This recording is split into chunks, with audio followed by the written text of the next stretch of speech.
2019. Shalom, Assalamualaikum warahmatullahi wabarakatuh. Perkenalkan, nama saya Wanda Sariganta, Stambuk A321-20008, kelas A. Assalamualaikum warahmatullahi wabarakatuh. Perkenalkan, nama saya Nisa Ramayani, Stambuk A321-20006. Assalamualaikum warahmatullahi wabarakatuh. Perkenalkan, nama saya Siti Amalia Putri, Stambuk A321-20030. Saya dari kelas A. Terima kasih. Baik, perkenalkan, nama saya Fahril, NIM A321-20003. Assalamualaikum warahmatullahi wabarakatuh. Perkenalkan, nama saya Rizal dengan nomor stambuk A321-20039. Saya sebagai ketua kelompok akan mempresentasikan hasil kerja kelompok kami. Saya sebagai ketua kelompok dari kelompok 6 akan membacakan materi kami mengenai beberapa penting perkembangan teknologi mencangkup 3, yaitu bioteknologi, teknologi informasi, dan teknologi kearifan lokal. Saya akan membacakan mengenai bioteknologi. Bioteknologi adalah cabang ilmu yang mempelajari pemanfaatan makhluk hidup dalam kurung bakteri, virus, fungsi, dan lain-lain sebagainya, maupun produk dari makhluk hidup dalam kurung alkohol, antibiotik, maupun organik dalam proses produksi untuk menghasilkan barang dan jasa yang dapat digunakan oleh manusia. Bioteknologi secara sederhana sudah dikenal oleh manusia sejak ribuan tahun yang lalu. Sebagai contoh di bidang teknologi pangan, yaitu pembuatan bir, roti, maupun keju yang sudah dikenal sejak abad ke-19.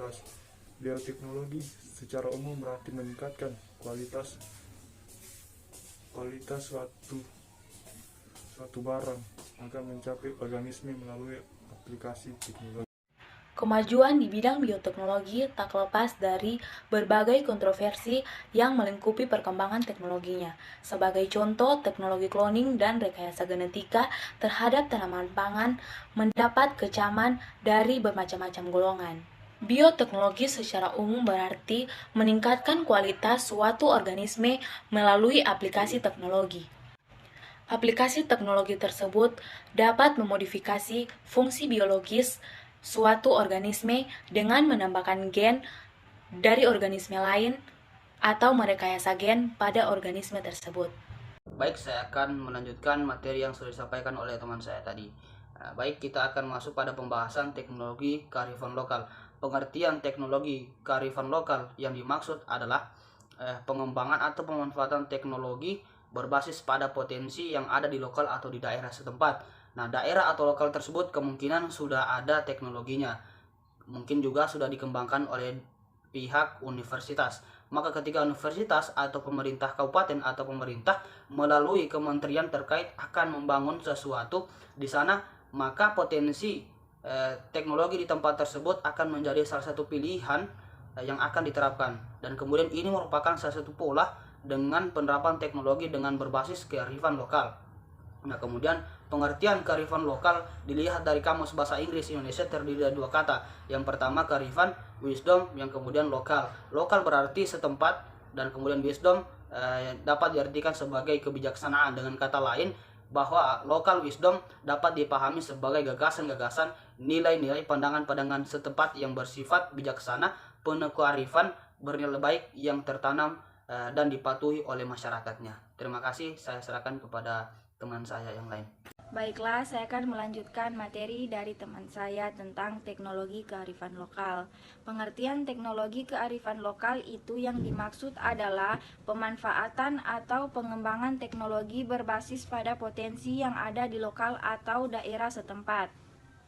Daerah atau lokal tersebut kemungkinan sudah ada teknologinya, mungkin juga sudah dikembangkan di universitas. Maka ketika universitas atau Pemkab atau pemerintahan melalui kementerian terkait akan membangun sesuatu di sana, maka potensi teknologi di tempat tersebut akan menjadi salah satu pilihan.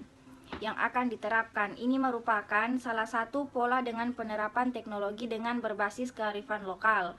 Pengertian kearifan lokal dilihat dari Kamus Inggris Indonesia terdiri dari dua kata, yaitu kearifan atau wisdom dan lokal atau lokal, berarti setempat, dan wisdom sama dengan kebijaksanaan. Dengan kata lain, maka lokal wisdom dapat dipahami sebagai gagasan-gagasan, nilai-nilai, pandangan-pandangan setempat.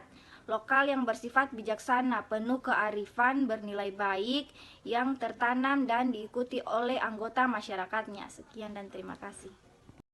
Secara filosofis, kearifan lokal dapat diartikan sebagai sistem pengetahuan masyarakat lokal atau pribumi yang bersifat empiris dan pragmatis.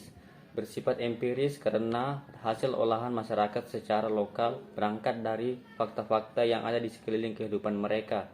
Bertujuan pragmatis karena seluruh konsep yang terbangun secara hasil olahan dalam sistem pengetahuan itu bertujuan untuk pemecahan masalah sehari-hari. Dari definisi itu, kita dapat memahami bahwa kearifan lokal adalah pengetahuan yang dikembangkan secara leluhur dalam mensiasati lingkungan hidup sekitar mereka, menjadikan pengetahuan itu sebagai bagian dari budaya dan memperkenalkan serta meneruskan dari generasi ke generasi.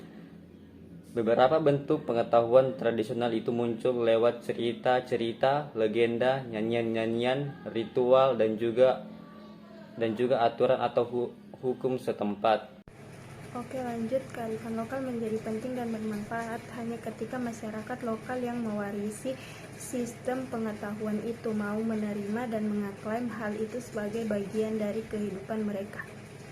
Dengan cara itulah, kearifan lokal dapat disebut sebagai jiwa dari budaya lokal. Adapun jenis-jenis kearifan lokal: 1. Tata kelola berkaitan dengan masyarakat yang mengatur kelompok sosial, yaitu kades.